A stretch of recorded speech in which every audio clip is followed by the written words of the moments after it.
വചനവായന 44 ദിവസം. യാക്കോബ് ഗോഷേനിൽ.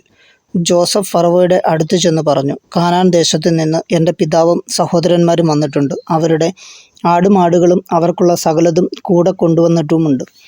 അവരിപ്പോൾ ഗോഷേൻ ദേശത്താണ്. തൻ്റെ സഹോദരന്മാരിൽ 5 പേരെ അവൻ ഫറവോയുടെ മുൻപിൽ കൊണ്ടുചെന്നു. അവൻ്റെ സഹോദരന്മാരോട് ഫറവോ ചോദിച്ചു, നിങ്ങളുടെ തൊഴിൽ എന്താണ്? അവർ പറഞ്ഞു, അങ്ങയുടെ ദാസർ ഇടയന്മാരാണ്. ഞങ്ങളുടെ പിതാക്കന്മാരും അങ്ങനെയായിരുന്നു. അവർ തുടർന്നു പറഞ്ഞു, ഇവിടെ താമസിക്കുവാനാണ് ഞങ്ങൾ വന്നിരിക്കുന്നത്. കാനാൻ ദേശത്ത് ക്ഷാമം രൂക്ഷമായതുകൊണ്ട് അങ്ങയുടെ ദാസരുടെ കാലികൾക്ക് അവിടെ തീറ്റയില്ല. ദയവ് ചെയ്ത് ഗോഷേൻ ദേശത്ത് താമസിക്കുവാൻ ഞങ്ങളെ അനുവദിക്കണം. അപ്പോൾ ഫറവോ ജോസഫിനോട് പറഞ്ഞു, നിന്റെ പിതാവും സഹോദരന്മാരും നിന്റെ അടുത്ത് വന്നിരിക്കുന്നു. ഈജിപ്ത് ദേശം മുഴുവൻ നിനക്കധീനമാണ്. നാട്ടിൽ ഏറ്റവും നല്ല സ്ഥലത്ത് നിന്റെ പിതാവിനെയും സഹോദരന്മാരെയും പാർപ്പിക്കുക. അവർ ഗോഷേൻ ദേശത്ത് താമസിക്കട്ടെ.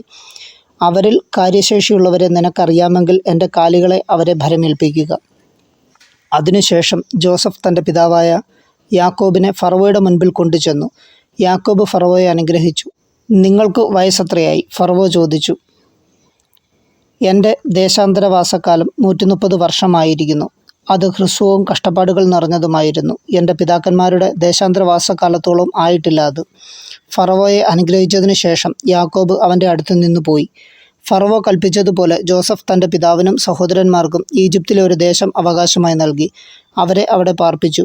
നാട്ടിലെ ഏറ്റവും നല്ല ദേശമായ റംസേസ് ആണ് അവൻ അവർക്ക് കൊടുത്തത്. ജോസഫ് തൻ്റെ പിതാവിനും സഹോദരന്മാർക്കും പിതാവിൻ്റെ വീട്ടുകാർക്കുമെല്ലാം അംഗസംഖ്യ അനുസരിച്ച് ആഹാരം കൊടുത്തു പോന്നു. ഒരു ദേശത്തും ആഹാരം കിട്ടാനില്ലായിരുന്നു. ക്ഷാമം അത്ര രൂക്ഷമായിരുന്നു. ഈജിപ്തും കാനാൻ ദേശവും ക്ഷാമം മൂലം കഷ്ടപ്പെട്ടു. ഈജിപ്തിലെയും കാനാൻ ദേശത്തിലെയും പണം മുഴുവൻ ആളുകൾ വാങ്ങിയ ധാന്യത്തിൻ്റെ വിലയായി ജോസഫ് ശേഖരിച്ചു. അത് ഫറവോയുടെ ഭവനത്തിലെത്തിച്ചു.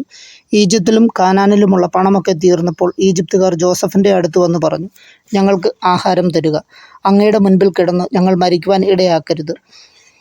ഞങ്ങളുടെ പണമെല്ലാം തീർന്നുപോയി. ജോസഫ് പറഞ്ഞു, പണം തീർന്നെങ്കിൽ കന്നുകാലികളെ തരിക. കാലികൾക്ക് പകരമായി ഞാൻ ആഹാരം തരാം. തങ്ങളുടെ കന്നുകാലികളെ അവർ ജോസഫിൻ്റെ അടുത്ത് കൊണ്ടുവന്നു.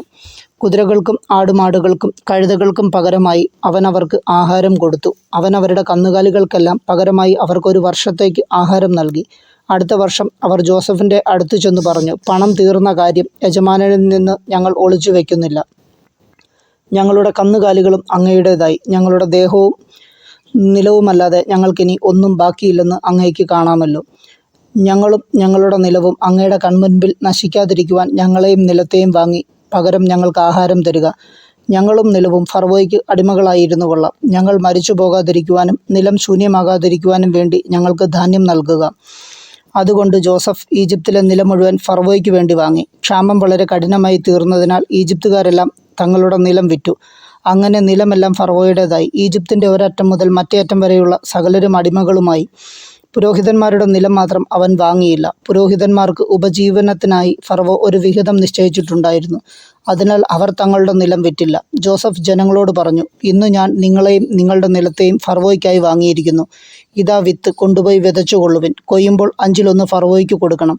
5-4 നിങ്ങളുടേതായിരിക്കും. വിത്തിനായും നിങ്ങൾക്കും വീട്ടുകാർക്കും കുഞ്ഞുങ്ങൾക്കുമുള്ള ആഹാരത്തിനായും അതെടുത്തുകൊള്ളുക. അവർ പറഞ്ഞു, അങ്ങ് ഞങ്ങളുടെ ജീവൻ രക്ഷിച്ചു. യജമാനന് ഞങ്ങളിൽ കൃപയുണ്ടാകണം. ഞങ്ങൾ ഫറവോയുടെ അടിമകളായിരുന്നു കൊള്ളാം. അങ്ങനെ ജോസഫ് ഈജിപ്തിലെ നിലത്തെ സംബന്ധിച്ച് 5-1 ഫറവോയ്ക്ക് എന്നൊരു നിയമമുണ്ടാക്കി. അത് ഇന്നും നിലനിൽക്കുന്നു. പുരോഹിതന്മാരുടെ നിലം മാത്രം ഫറവോയുടേതായില്ല. ഇസ്രായേൽ ഈജിപ്തിലെ ഗോഷേൻ ദേശത്ത് പാർത്തു.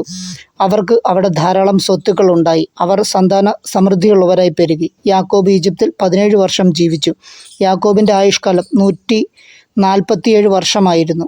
മരണസമയം അടുത്തപ്പോൾ ഇസ്രായേൽ ജോസഫിനെ വിളിച്ചു പറഞ്ഞു, നിനക്ക് എന്നിൽ പ്രീതിയുണ്ടെങ്കിൽ എന്നോട് വിശ്വസ്തമായും സത്യസന്ധമായും പ്രവർത്തിക്കാമെന്ന് എൻ്റെ തുടയ്ക്ക് കീഴെ കൈവച്ച് സത്യം ചെയ്യുക.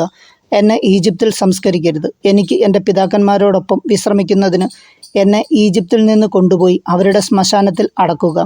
ജോസഫ് സമ്മതിച്ചു. അങ്ങ് പറഞ്ഞതുപോലെ ഞാൻ ചെയ്യാം. എന്നോട് സത്യം ചെയ്യുക, അവൻ ആവശ്യപ്പെട്ടു. ജോസഫ് സത്യം ചെയ്തു. അപ്പോൾ ഇസ്രായേൽ കട്ടിൽ തലയ്ക്കൽ ശിരസ്സ് നമിച്ചു.